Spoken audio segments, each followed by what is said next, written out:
In our discussion of personality, the second golden thread to personal achievement, we have talked about mental attitudes of positive thinking and about physical health through knowledge and care of the body.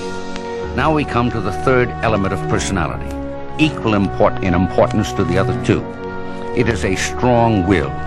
How can you develop your willpower?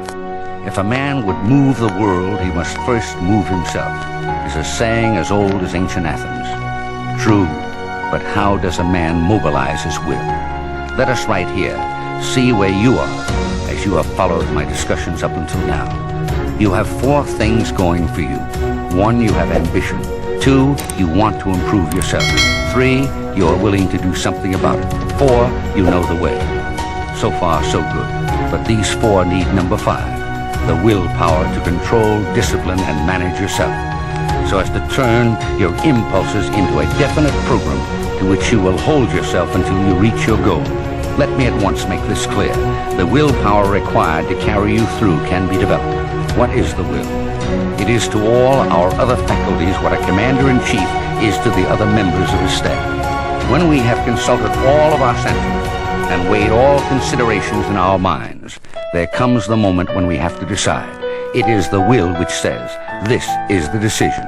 It gathers together the whole man and sets him into activity. The will is the man is the will. The will is the whole man in action. This brings us to an important point. You cannot look anywhere except inside yourself for the will to shape your life the way you want it to be.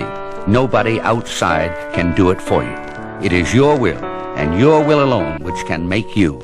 This leads me to a definition. A man of will is a whole man concentrated on one achievement. You can develop such willpower by 3 stages: self-control, self-direction, and self-fulfillment.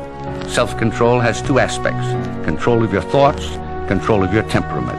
I begin with control of your thoughts because the deepest level at which you confront yourself is in your mind. You can control your thoughts because there is one tremendous psychological fact which comes to your help. Your conscious mind can think only one thought at a time. Write that down and think it over. It is the master key to thought control.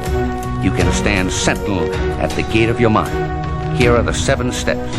1, settle down to one piece of work, one project. 2, clear your mind of thoughts which do not apply to this one project. 3, concentrate on positive thoughts which constructively fit into this project. 4, as your mind warms up to its work, you will find it calling up new and deeper considerations and perceptions. 5, do this regularly, and you will develop the habit of concentration. 6, this in turn will materialize into positive plans of action. 7, these plans will crystallize into positive decisions, leading to constructive action. As you act, you will discover things about yourself. You may find that you are lazy, that you put things off, that you are moody, or that you do not handle people well. In other words, you will learn about your own temperament. The greatest way to control your temperamental difficulties is to act. When you take positive action, you will control your temperament and swing over to a positive attitude. If you get impatient with certain people, force yourself to act in a friendly way to them. Before you know it, you will be feeling friendly toward them. Remember that it is what you do that decides how you feel, not how you feel that determines what you do. Let your will dictate your action. Thus you will master temperament. Self-control is the first step, but it is not enough all by itself. It needs to be channeled into self-direction. Self-direction has 2 aspects: concentration on one goal and persistent progress toward that goal. Note particularly that I said one goal. Just as you can think only one thought at a time, so you can move in only one direction at a time. Decide what your goal is and let everything else go. Single-mindedness in our kind of world is absolutely essential to achievement and recognition. With your single goal in mind, map the path to it, and make sure that every day you make some progress toward it. Your will must issue every day the order of the day. Get each day's work done. Make each day add its mile to your progress. Concentration on one goal, definite advance toward that goal every day. These are the elements of self-direction. As you exercise the will through self-control and self-direction, you will develop the habits you desire, and so will move towards self-fulfillment, which is the greatest of satisfactions. These are the steps by which this comes about. First, by exercising the will, you strengthen the will.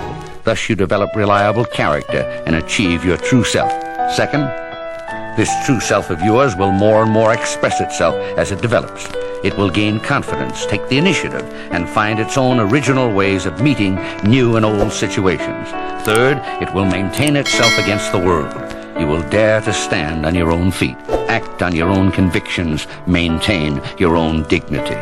Fourth, you will work with the world, secure in yourself, and recognizing that you must come to terms with the reality of the world in which you live. You will learn how to balance your personal desires against the necessities of living, and thus win success and fulfill yourself at the same time.